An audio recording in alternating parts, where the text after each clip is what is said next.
If you're over 60 and wondering whether YouTube can turn into real supplemental income for you, then come with me. I'm going to show you step by step how I did it. Hi, I'm Tav from the Unretired AF podcast. And in our 60s, my husband and I started a YouTube channel to create supplemental income. And on this channel, I'm going to show other adults over 60 how to do the exact same thing.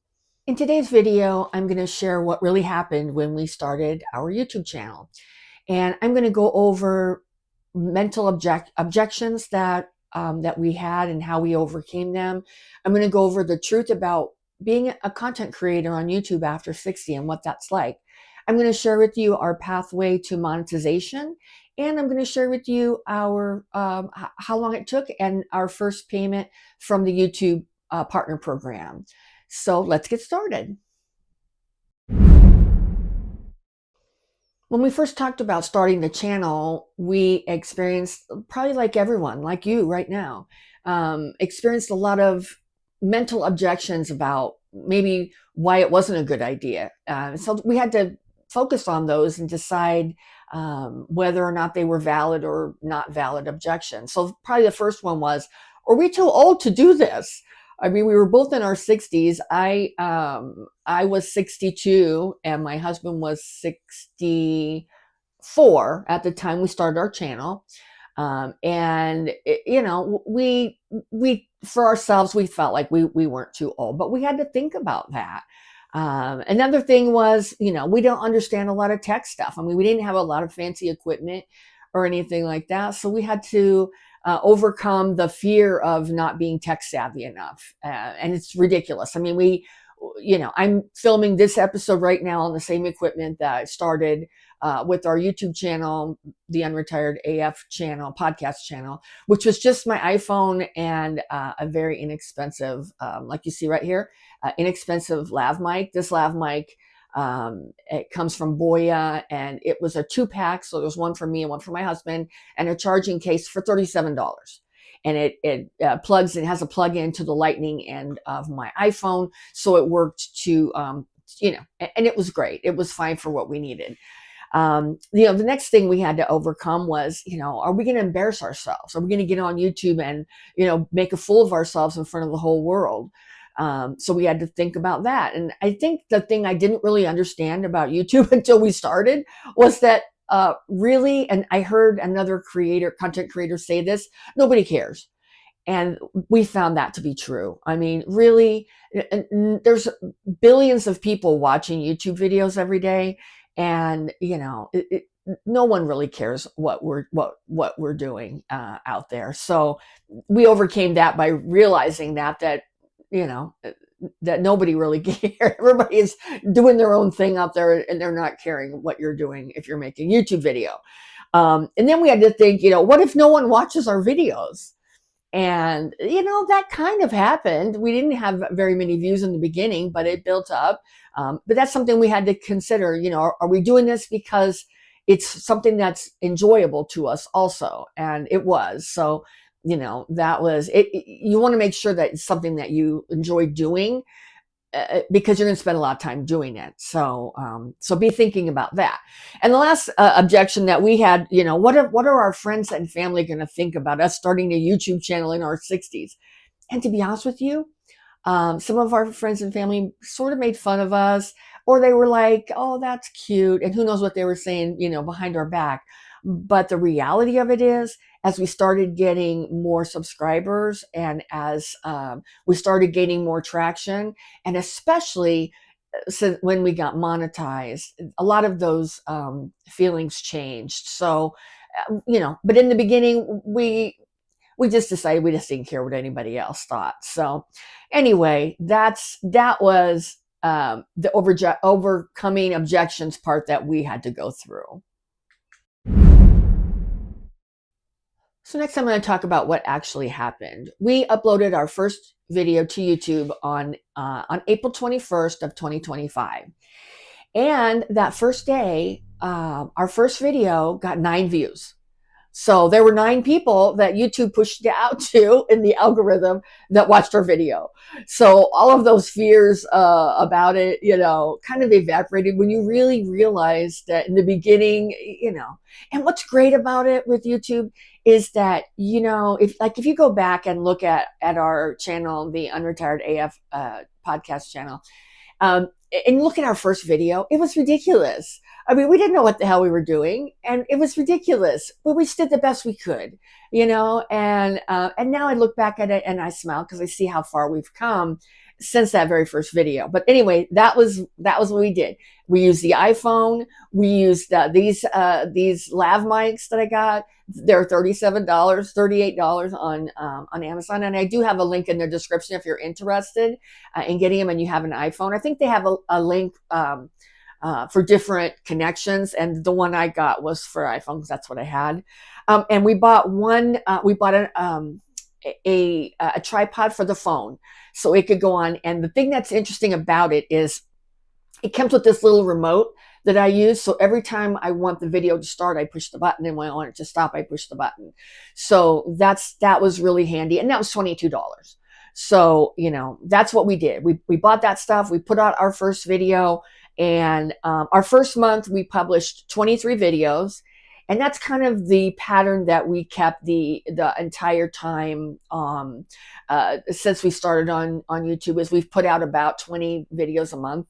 And that was what we decided. And I would suggest, when you think about it, just make a decision of what you're going to do and just stick with it, because the algorithm with YouTube really likes that. They like consistency. So whether it's one a week or twice a month, or like us, we put out quite a few. We put out 5 a week in the beginning. Now we still do 5 a week, but it's a little different now because we added a live stream. But anyway, that's what I would do. So I'm going to put up a chart now so you can see this is the trajectory that our YouTube channel took in that from the beginning until getting monetized. So it's kind of a boring little chart, but you can see in our first month we got 7 subscribers, and that's in the blue area.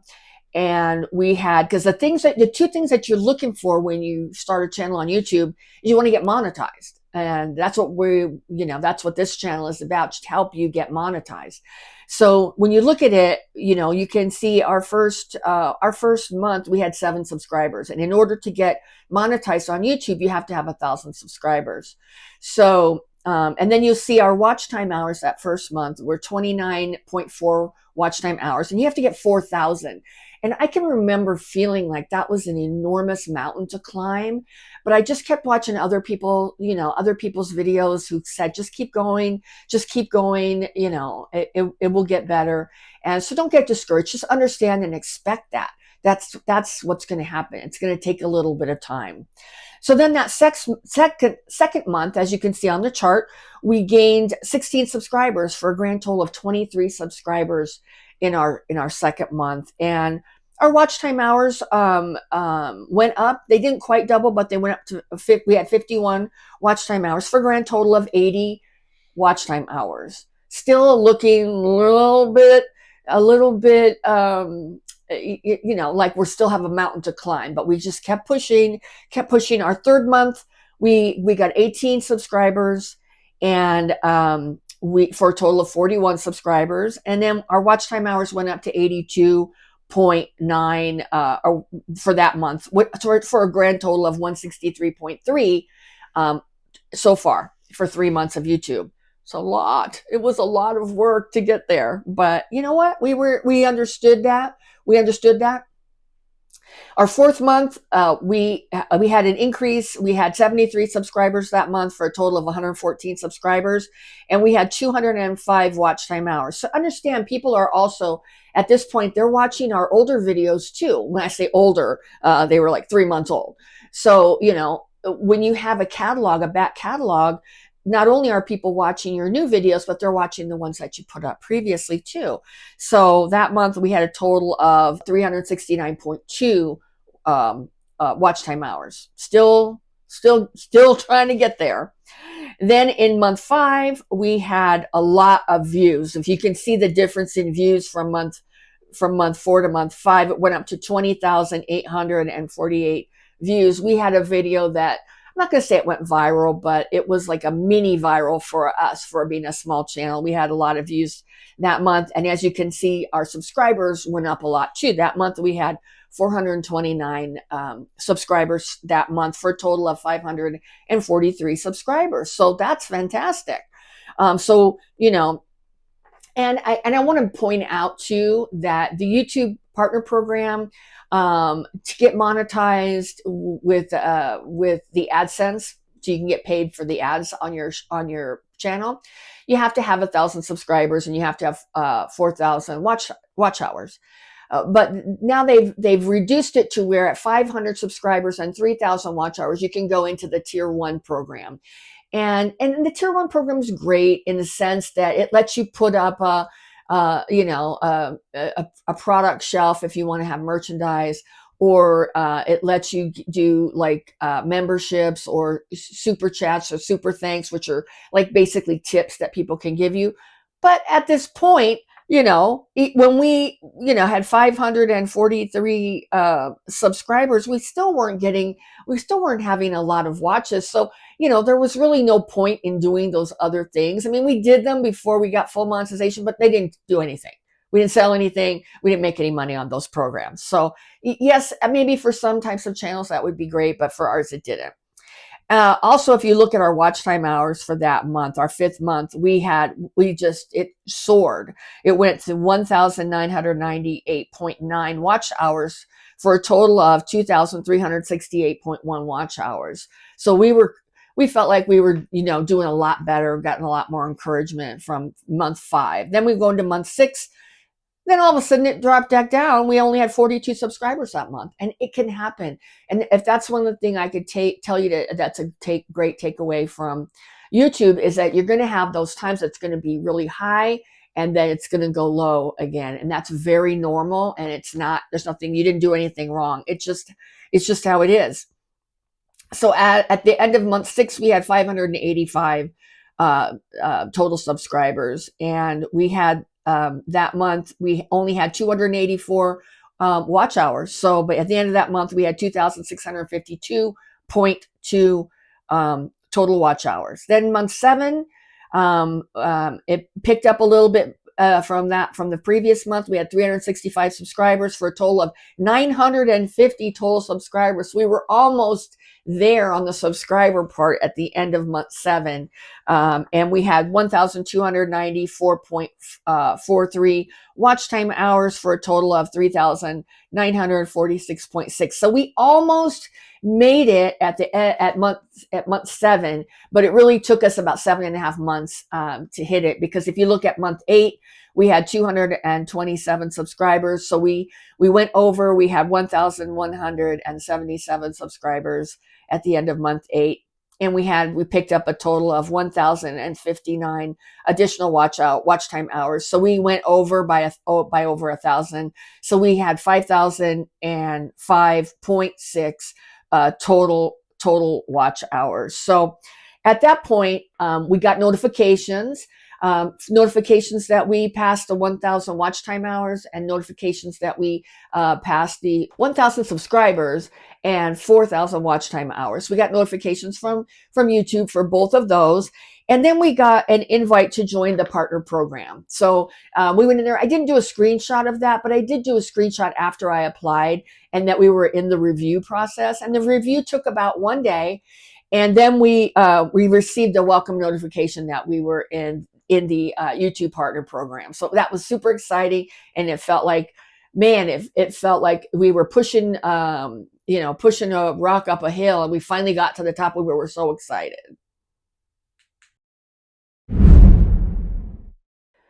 All right, now I'm going to go over our first payment from YouTube. And you may or may not know this, but YouTube has a $100 payment threshold. So you have to earn at least $100 in ad revenue before you're going to get a payment and get a payout from YouTube. So what happens at the end of the month, they calculate it. For December, we did not qualify. I think we only had $45 or maybe $50 in ad revenue for December. So we didn't qualify for a payout in January. They paid the following month. However, in January, we had a video that did really well. And so at the end of January, it calculated out that we were going to get $1,101.89. And so that's what we received. And it took a little while. We received it. The way it works is they calculate it at the end of the month. The following month, between the 21st and the 26th, is when you receive your payment. It goes directly into your bank account. And for us, it paid out on February 23rd. We got our very first payment from YouTube. We were so excited. It felt like, like such a reward for having worked so hard for all those months for nothing. But don't look at it as nothing. I mean, it was a lot of learning and experience. Well, and I wanted to take a moment to explain what this channel is going to be. I mean, this is going to be a channel that's realistic, calm, not hyper, not influencer culture, none of that. I mean, it's just, my goal is I want to work with people who are over 60. I want to help anybody who's over 60 that wants to get monetized. So this isn't really about hobby channels. If you want to do a hobby channel, or if you want to do a, let's say a legacy channel, you want to leave a channel for your kids, I mean, you'd still get a lot of value. I'm going to give you a lot of tips for how to do that and do it in a quality way. However, my focus is always going to be on monetization, because I mean, that's what the whole focus of being unretired is. It's people in our age range who still want to earn, whether it's they want to stay busy or whether they need to earn because they need the extra income. That's what this channel is going to focus on. So I'm going to do step by step, what we did, and help you get to monetization, and help you and help your channel, grow. That's my goal.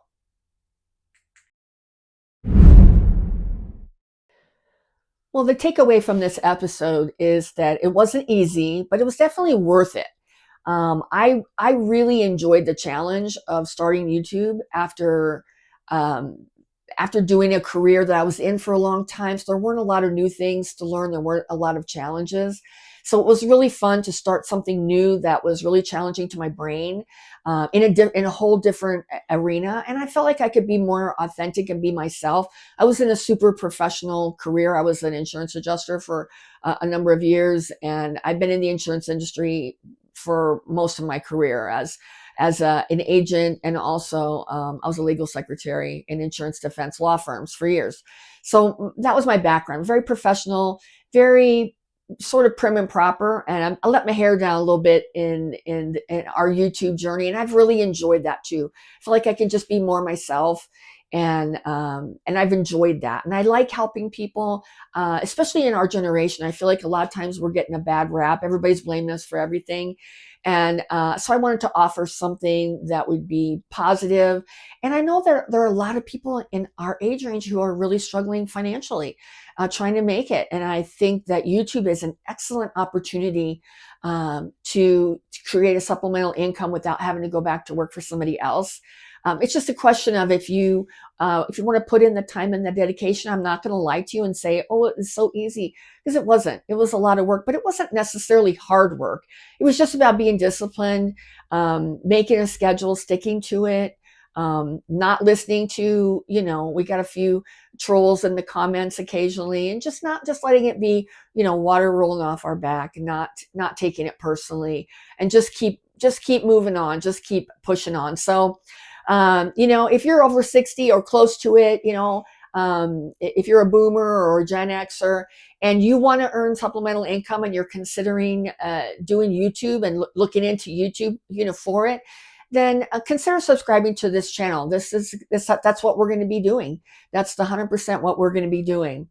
So thank you for watching. I really appreciate it. And in the next video, we're going to show you how to get started. See you next time.